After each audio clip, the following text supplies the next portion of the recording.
Assalamualaikum warahmatullahi wabarakatuh. Selamat pagi pemirsa, senang sekali saya Farid Hasan kembali menjumpai Anda dalam Tawakal. Pemirsa, ibu kalau menurut saya adalah orang yang paling pas untuk tempat kita curhat. Karena ibu adalah guru kita pertama kali. Namun apa jadinya jika kita tidak mendapatkan tempat yang baik? Ibu tidak memberikan kasih sayang ke kita, justru malah neraka yang kita terima dari ibu. Itulah yang dialami narasumber kita yang saat ini sudah berada di studio. Assalamualaikum Mbak Ayu. Waalaikumsalam. Terima kasih Mbak Ayu sudah hadir di Tawakal. Nanti kita coba dengarkan cerita Mbak Ayu.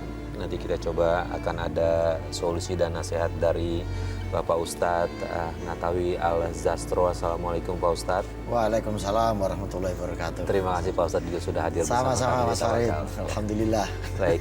Dan pemirsa serta Pak Ustadz, langsung aja kita dengarkan dari Mbak Ayu apa yang Mbak Ayu rasakan, kenapa Mbak Ayu bisa mengambil kesimpulan bahwa ibunya Mbak Ayu ini adalah neraka dalam kehidupan Mbak Ayu. Begini, dari kecil sampai sekarang itu selalu dipukulin oleh ibu dan selalu dimarahi oleh ibu.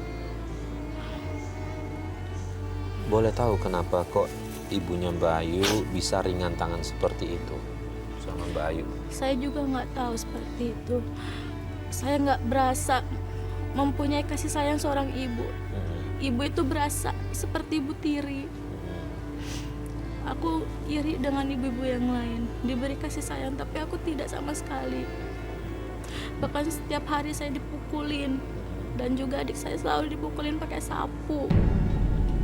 Boleh tahu kenapa, ada masalah apa? Mungkin ibu lagi ada masalah. Boleh tahu kenapa? Saya juga tidak tahu. Selalu saya dikit omongan dia langsung meninggi, selalu marah-marah, setiap hari kerjanya pun selalu marah-marah. Katanya setiap hari dipukulinnya. Ada bekas luka yang Mbak Ayu terima? Ada. Ada.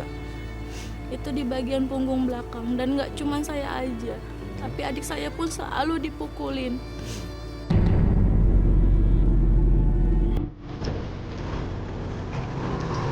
Kak, aku pengen snack itu boleh ya?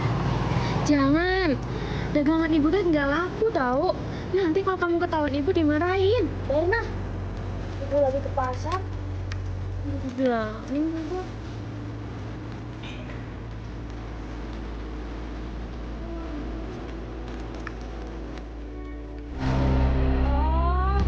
Adik gitu ya dek ya. Makanya dek, dagangannya ibu nggak pernah balik modal ini dek. Rugi terus. Kamu makanin terus dek. Kamu ya, kalau nggak dipukul kamu, wah, dasar kamu ya dek ya. Astagfirullahaladzim, Bu, cukup, Bu. Dia tuh masih kecil, dia nggak ngerti bu. Kamu juga ayo ya. Waalaikumsalam. Astagfirullahaladzim, ibu sadar bu. Ngapain sih bu marahin anaknya terus? Asal ibu tahu ya, gara-gara ibu marahin anaknya terus, warga di sini semua merasa terganggu bu. Asal ibu tahu, sadar bu. Pak RT, biarin ya Pak ya. Ini warung Pak, warung saya Pak. Rumah juga rumah saya. Mulutnya ini juga mulut saya Pak. Ngapain Bapak ikut campur? Astagfirullahaladzim. Sadar bu, sadar. Istighfar terus Pak, istighfar. Sana. Bapak minta sumbangan sana ke tetangga, nggak usah ikut ke sini, saya nggak ada duit. Sudah, kamu masuk semua, masuk. Ayo, masuk semuanya. Ini Pak Ustadz, Iya. seorang ibu nih, yang tadi saya bilang adalah harusnya guru pertama yang ngayomi kita dari kecil, tapi yang dialami oleh Mbak Ayu ini adalah justru menganiaya anak-anaknya nih Pak Ustadz. Ya, ibu betul Mas Farid itu Madrasatul Ula. Ibu adalah madrasah pertama, pendidik pertama yang dijumpai oleh seorang anak. Karena sejak kecil itu ibu dekat dengan anak, teman bercurhat, tempat ngomong, tempat mendidik. Sehingga ibu itu punya fungsi paling tidak ada beberapa hal. Satu, mendidik. Dua, membimbing. Ketiga, memberikan kasih sayang. Keempat, mendoakan anak-anaknya. Nah, dalam rangka mendidik inilah ibu ya, mungkin kadang ada metode-metode tertentu. Tapi kalau kenceng terus, keras terus, itu justru menjadi tidak baik, apalagi untuk perkembangan psikologi anak. Tapi yakinlah bahwa pada hakikatnya tidak ada seorang ibu pun yang menghendaki anaknya celaka. Tidak ada satu orang ibu pun yang menginginkan anaknya gagal dan menjadi orang yang tidak baik. Kami tidak tahu ibunya Mbak Ayu ini ketika melakukan semuanya itu kok sampai sekeras itu, kok sampai seketat itu memberikan pendidikan pada anak-anaknya sampai melampaui batas. Di dalam Islam itu sendiri dalam melakukan pendidikan, dalam memberikan bimbingan itu ada fase-fasenya. Dengan kaulan ladzizan, dengan kata-kata yang baik, dengan kasih sayang yang penuh. Tidak harus dengan cara-cara yang terus kenceng dan terus keras seperti itu, karena itu bisa berdampak melukai hati bagi sang anak itu. Gitu. Bu Ayu, Bapak masih ada? Masih ada. Nah, yang jadi pertanyaan dari saya, mungkin juga Pak Ustadz akan terlintas. Bapak tahu apa yang dilakukan ibunya Mbak Ayu ke Mbak Ayu dan adik-adiknya? Tahu. Terus reaksinya apa, Bapak? Justru malah Bapak itu sering nasihatin sama ibu. Ibu sholat.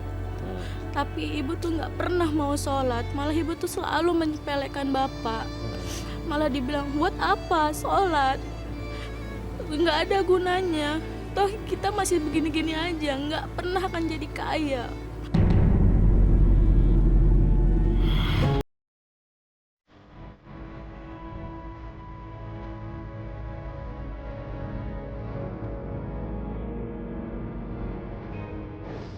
Bu, ingat umur Bu, udah tua. Kapan jalanin sholatnya? Itu kewajiban ya Bu. Males Pak. Bapak aja tuh sholat yang banyak Pak. Berdoa Pak, minta sama Allah rezeki yang banyak. Biar Bapak bisa ngasih ibu duit yang banyak. Ibu itu pikirannya uang terus. Sholatnya enggak. Pantesan aja rezekinya Bapak setengah. Istrinya aja nggak pernah sholat. Bapak ini bisa aja yang ngerasa ya Pak ya. Habis, Bapak sih kerja cuma jadi karyawan. Coba kalau Bapak jadi manajer, bisa ngasih duit ibu. Sudah Pak.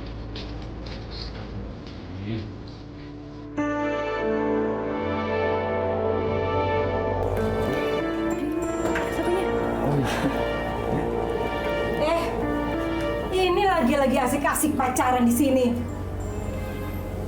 Kamu pergi dari sini ya. Ayu nggak pantas buat kamu. Ayu sudah ibu jodohin sama orang kaya.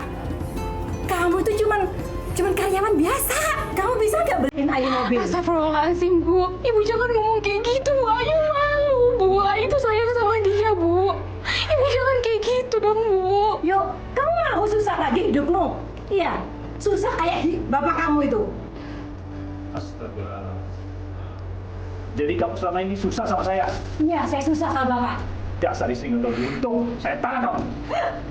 Akhirnya Pak, saya cerai dari bapak. Saya sudah bosan sama bapak. Saya juga nggak betah kamu.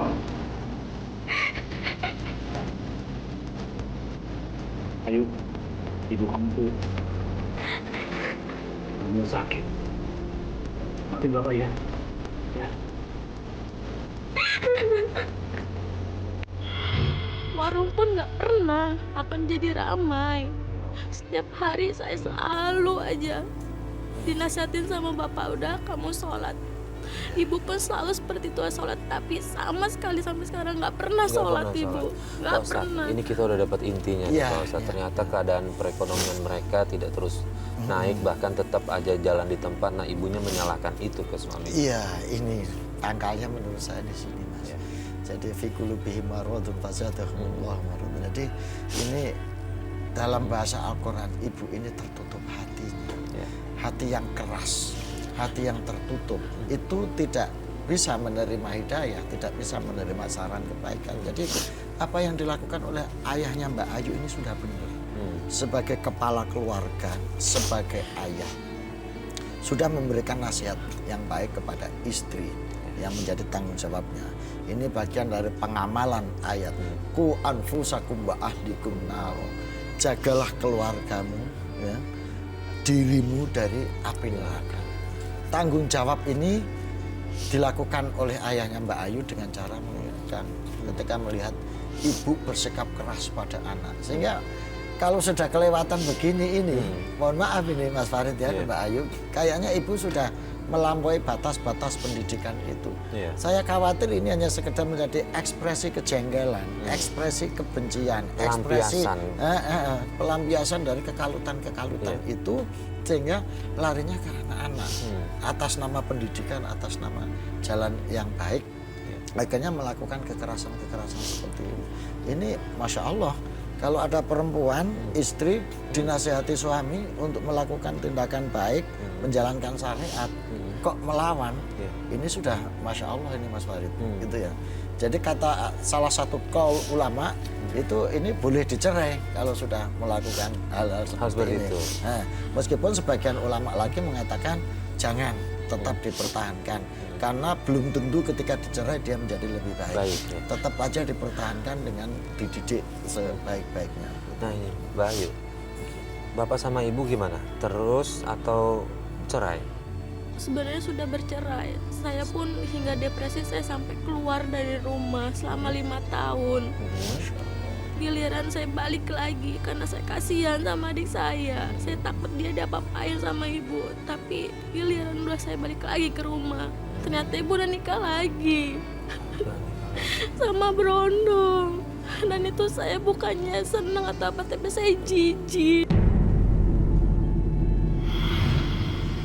Saya nggak mau, sampai saya akhirnya depresi. Udah sempet nanya kenapa Ibu memutuskan memilih pria itu?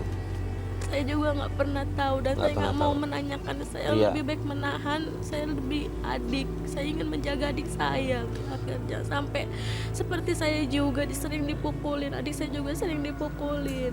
Pria itu lebih kaya atau sama biasa? Sama aja. Sama aja, Ustaz. Enggak, Masya Allah. Itu Mbak Ayu ketika pergi meninggalkan rumah itu kemana Mbak Ayu? Ke rumah saudara atau kemana? Saya ke rumah saudara dan juga sahabat juga. Tapi semuanya pada memihak ke saya. Tapi Mbak Ayu merasa mendapatkan ketentraman, mendapatkan keteduhan batin ketika berada di tempat itu ya. Nah ini problem ini Mas Farid ya. Berdasarkan catatan dari National Runway Safe Line, itu anak-anak yang meninggalkan rumah karena kekerasan orang tua itu setiap tahunnya berkisar antara 1,6 sampai 2,8 juta. Dalam mereka meninggalkan rumah, cari keteduhan, cari ketenangan batin gitu ya, karena tidak tahan kondisi di rumah akibat kekejaman orang tua ini gitu. Nah, dan larinya macam-macam. Ada yang kemudian ke jalanan, ke pelarian-pelarian yang lain. Alhamdulillah Mbak Ayu larinya masih ke tempat saudara, ke teman-teman sehingga terlindungi dengan baik. Jadi ini menjadi catatan bagi orang-orang tua yang punya tanggung jawab untuk mendidik anak, punya tanggung jawab untuk membimbing anak, mempersiapkan generasi menjadi lebih baik. Apa yang terjadi pada Mbak Ayu ini menjadi cermin besar bagi kita semua.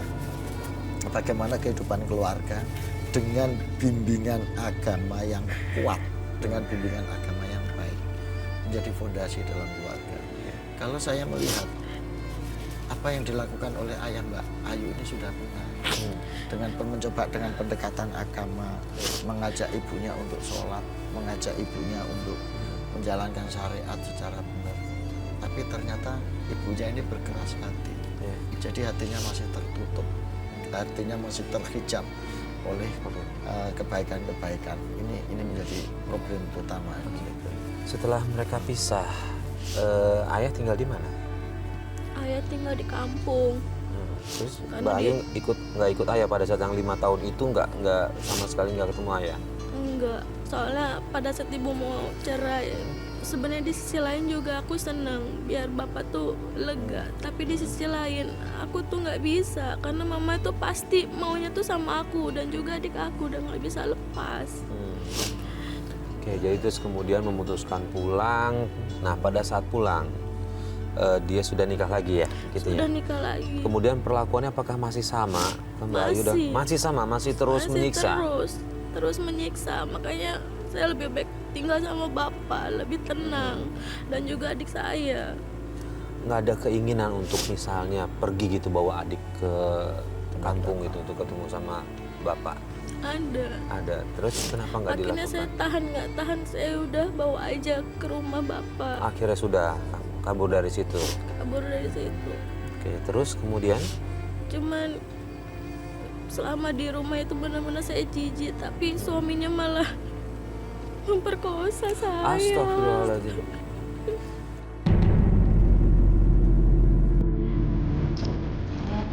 Ya.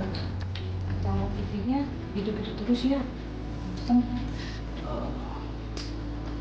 Sekali-sekali ajakin nonton dong, keluar gitu. Nonton? Diskon. Oke. Ya. Atur aja waktunya. Beneran ya? Iya. Apaan? Ntar malam boleh? Beneran? Iya. Makasih ya. Nah, sayang. Bentar ya. Aku mau keluar dulu. Mau ngerokok ya.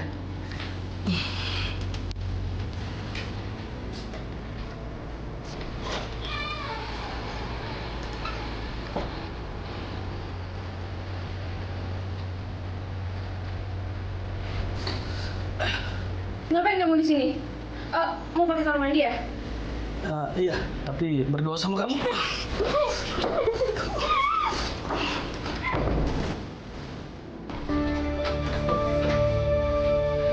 Ayo, kamu. Dasar kamu anak nggak tahu diri, yuk. Kamu rebut suami ibu ya, yuk. Kamu rebut suami ibu. Enggak, Bu, enggak. Dia perkosa aku, Bu. Dia maksa aku. Ibu nggak percaya, yuk. Ibu nggak percaya, ayo. Bu, kamu percaya aku, Bu. Dia yang maksa Ya, aku. kamu yang godain laki ibu. Enggak. Ibu nggak mau lagi dari kamu. Kamu pergi. Pergi kamu dari sini. Kamu pergi dari sini. Mbak Ayu lapor nggak ke polisi? Sempat saya lapor ke polisi, tapi ibu tuh selalu membela suaminya yang berondong itu. Malah saya juga bingung. Saya tuh nggak pernah bersalah apa-apa. Tapi sih alhamdulillah untungnya di penjara juga suaminya itu. Oh, udah proses hukum. Udah Dari kasus pemerkosaan ini apa dari kasus yang lain di penjara? dari pemerkosaan itu. Oh, berarti sempat diproses. Iya. Meskipun ibu tetap mencoba membela Membela suaminya suaminya, itu. Iya. Naudzubillah. Dia Jadi, nggak pernah membela saya, tapi selalu membela suaminya. ya Allah. Ini keputusan pengadilan udah jelas, Pak Ustadz. Iya. Kan dia memang Berarti- pelakunya, tapi kenapa masih tetap nggak sayang? Iya. Harusnya setidaknya ini anak sendiri gitu loh, Pak Nah, Ustadz. Ya Allah. ini menjadi contoh Mas Farid ya. Bahwasanya ketika hati sudah tertutup, jiwa sudah terhijab dari apa itu hidayah Allah, maka ini sudah seperti apa ya, orang yang membatu, hatinya menjadi seperti membatu. Jadi saya bayangin ini kayak dialami oleh istri-istri seperti istrinya Nabi Nuh misalnya. Ada contoh-contoh Iya. dalam sejarah Islam. Bagaimana istri-istri Nabi juga tertutup hatinya, terhijab hatinya, tidak bisa memperoleh hidayah dari Allah. Dan ini dialami oleh Mbak Ayu terkait dengan ibunya ini. Iya. Jadi Mbak Ayu, jadi dari sekian juta umat Islam, Mbak Ayu istilahnya tertimpa kisah seperti yang dialami oleh dalam tanda petik ya, kisah Nabi Nuh ini menghadapi seorang ibu yang terhijab hatinya, tertutup hatinya, sehingga menjadi ujian iman bagi suaminya, yaitu ayah Mbak Ayu, termasuk bagi anak-anaknya. Mbak Ayu harus ikhlas menerima ini, meskipun itu susah, meskipun ini pahit dan meskipun berat ini pasti, sakit Pak. dan berat. Saya paham dan bisa merasakan itu Mbak Ayu. Tapi kalau Mbak Ayu ikhlas menerima ini sebagai garis takdir Allah dan sebagai wujud dari ujian Allah kepada Mbak Ayu, insya Allah Mbak Ayu ya, kedepannya ini akan menjadi jalan terang, jalan yang lapang untuk masa depan Mbak Ayu. Sekarang Mbak Ayu hidup dengan ayah. Iya, lebih Terus? bahagia dengan ayah. Ayah sendiri sudah pisah dengan ibu dan Sudah. berada di tempat lain. Ayah Sudah. nikah lagi nggak? Enggak sampai Ya. sekarang. Terus adik-adik Mbak Ayu atau adik Mbak Ayu dengan ayah? Iya, lebih senang dengan ayah. karena lebih mendidik. Setelah pisah, setelah ikut ayah, ada sempat komunikasi nggak sama ibu? Pernah sampai dia datang ke rumah pun saya nggak mau nerima dia karena udah cukup sakit hati. Jadi ibu sempat jemput Ayu dan adik ke rumah. Pernah sampai meminta maaf berkali-kali tapi nggak pernah kita bukakan pintu. Karena udah benar-benar karena dia aku bikin sakit hati dan juga saking berdepresi berat saya. Kita ngerti, kita paham. Terus kemudian saya pengen tahu kondisi ibu gimana sekarang? Saya juga udah nggak tahu. Nggak tahu gimana sama sekali. kondisinya. Saya udah nggak mau maafin dia lagi. Udah cukup sakit hati sampai karena saya udah benar-benar depresi berat. Dengan keluarga ibu mungkin Mbak Ayu ada kontak atau apa, pernah mengadu atau menyampaikan hal ini? Pernah ada. Nah, terus gimana tanggapannya dari keluarga ibu terhadap kondisi seperti ini? Saya udah nggak mau tahu apa-apa lagi. Pak Ustadz, Ya. mungkin kita ngerti perasaan anaknya seperti ini, sudah jadi Ya. korban apa segala macamnya, dia sakit hati banget Ya. sama ibunya. Cuma ketika si ibu ini sudah meminta maaf, Ya. apakah boleh kita seorang anak yang segitu sakit hatinya tidak memberikan maaf nih Pak Ustadz? Orang yang meminta maaf itu dalam syariat dan ajaran Islam harus dimaafkan karena itu cara yang terbaik. Siapapun, apalagi ini seorang ibu Mbak Ayu, betapapun besar kesalahan beliau, betapapun dia sudah menistakan Mbak Ayu, dia tetap ibu Mbak Ayu, ya. Dia tetap orang tua Mbak Ayu. Gitu. Maka sebaiknya dan sudah seharusnya Mbak Ayu memaafkan ibu. Karena saya yakin kalau Mbak Ayu bisa memaafkan ibu yang sudah mengakui kesalahan, gitu. Maka ini akan menjadi jalan baik ke depannya bagi Mbak Ayu. Jadi seorang ibu mau minta maaf kepada anak itu aja sudah luar biasa Mbak Ayu. Jadi apalagi ini dia sudah mengakui kesalahannya, mengakui dosanya. Siapa tahu dengan Mbak Ayu memaafkan ibu, Mbak Ayu menerima ibu, beliau bisa kembali dan terbuka hatinya lagi untuk melupakan, menjauhi, menghindari dari dosa-dosa, dari kelakuan-kelakuan masa lalu yang sudah lalu. Itu Mbak Ayu. Saya sarankan kalau memang ibu Mbak Ayu sudah minta maaf, ibu Mbak Ayu sudah mencoba untuk ikrar mau merubah perilaku-perilakunya, Mbak Ayu saya sarankan untuk bisa menerima dan memaafkan beliau.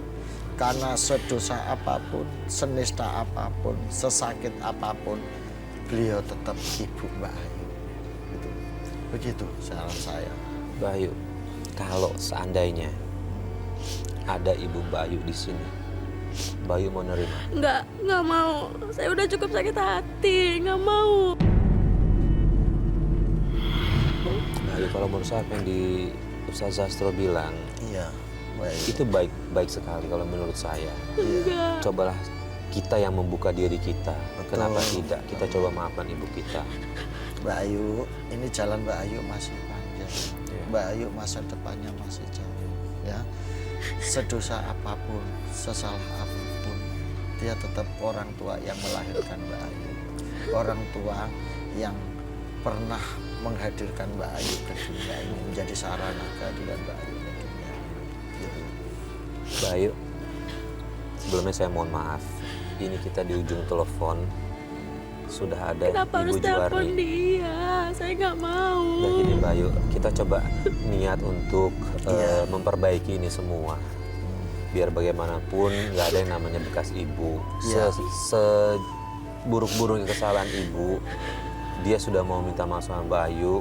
Iya. Saya bukannya pro ke ibu atau saya pro ke Mbak Ayu. Saya pengen ini semua sebenarnya Berakhir dengan baik. Dengan islah Mbak Ayu. Iya. Mbak Ayu pengen masa depannya menjadi baik, menjadi lapang kan. Iya kan Mbak Ayu ya. Tapi kan gara-gara dia saya takut sama laki-laki. Nah, Iya. siapa tahu setelah terjadi islah, setelah terjadi pertaubatan, setelah bertawakal semuanya mengembalikan pada Allah, semuanya jadi baik.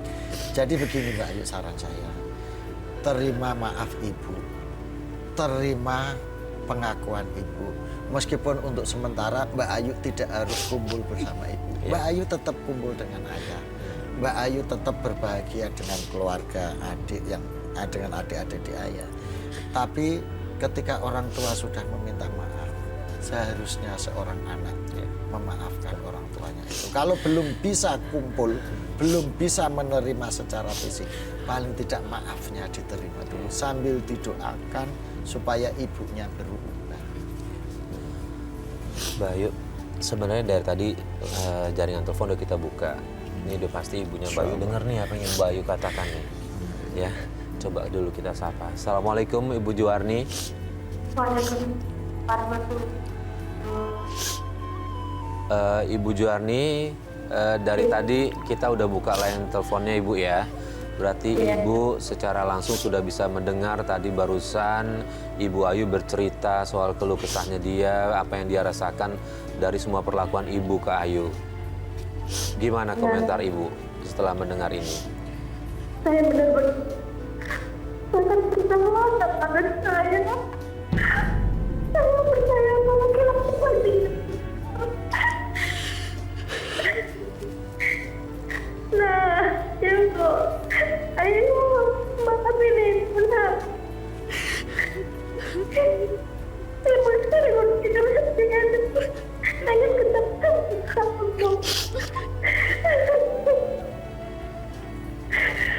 Ibu udah tua, udah gak ada yang ibu hidup lagi.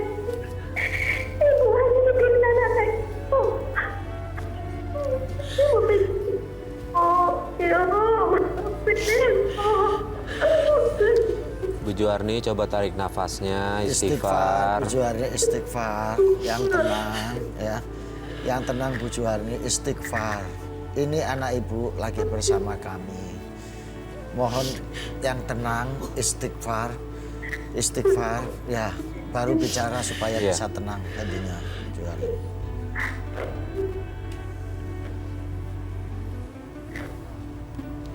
Mbak Ayu, ini suara ibu. Ayo, maafin ibu karena aku ingin ketemu sama kamu. Mbak Ayu, Benar-benar Sebetulnya apa yang Mbak Ayu inginkan dari ibu sekarang ini? Cuman Ibu perbaiki lagi. Ya. Tidak memukul lagi kita berdua. Dan Ya. tidak marah-marah lagi dan sering sholat. Ibu, kalau menurut saya mudah sekali sih sebenarnya keinginan dari anak ibu. Dia cuma pengen ibu kembali baik. Dia pengen ibu Berubah, tidak Berubah. memukul, tidak dan yang paling penting dia pengen ibu sholat. Itu yang kalau menurut saya sini simpel sekali Bu. Ya. Kalau ibu ingin memperbaiki ini semua, kenapa tidak? Saya kebayang betapa beratnya rasa dari yang dialami Ibu Ayu ini. Saya berharap Ibu Juwarni sih mau berubah. Ya. Ya Pak Ustadz ya. Dan ini juga untuk kebaikan ibu juga.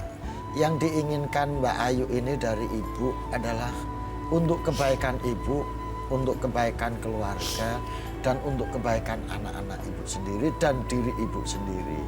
Jadi sederhana keinginan Mbak Ayu. Ibu berubah, tidak suka marah-marah lagi, tidak suka memukul, mulai rajin menjalankan sholat, sehingga semuanya akan mengarah kepada kebaikan-kebaikan untuk semuanya.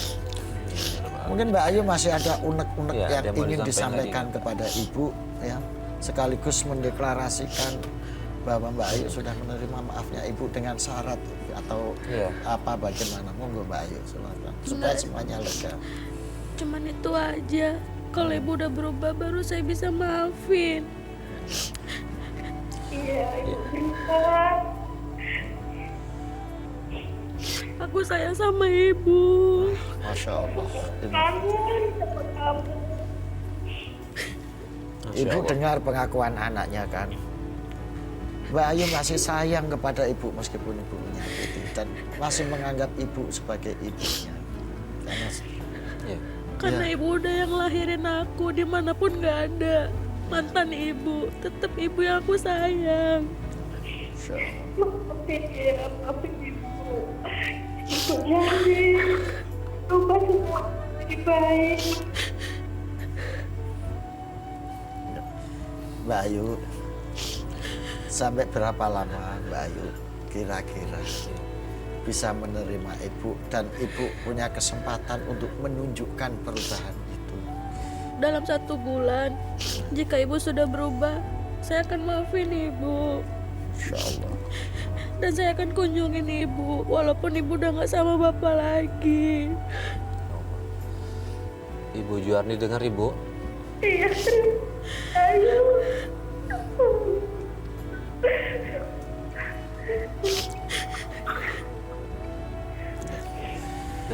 Jadi Mbak Ayu, tidak ada kebahagiaan yang utama kecuali berkumpulnya keluarga.